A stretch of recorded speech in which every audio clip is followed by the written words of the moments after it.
খবরাখবর সাংমার 30 অক্টোবর কাঞ্চনপুর গেলে 24 অক্টোবর কক্সবাজার বাংলাদেশত বুদ্ধ হিয়ং পুরি ফেলে দেনা আর মানুষ মারানার ওগরে গিনজান এবার আরহানি লোলাক ত্রিপুরা রাজ্যর আত্যব সমাজবাদী যোদায় খবরাখবরত জানিউন এজেতে নভেম্বর 1 তারিখত আগরতলা সিধু এ গিনজানুনি আরহানি গড়া হব বলি নেই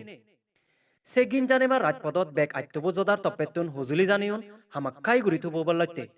যে যোদাউনি আরহানি আদত লিউন সিগনলাক ত্রিপুরা রাজ্য চাকমা গাবুচ্ছে যোদা Tripura Chakma student association Chakma national council of India Chakma socio cultural organisation Tripura Chakma মিলে যোদা young Chakma association Chakma socio cultural development society Chakma Buddhist welfare society এদিকে আরহানি দিগিনে সমাজর বুদ্ধি হাবেলুনি অমদহুজি ভগদান গচ্ছুন সাংমারো চ্যানেলুরে হোচপানা দিনে লাইক শেয়ার কমেন্টস গুরিবার হুজুলির আগেনে বেকুনরে জুজু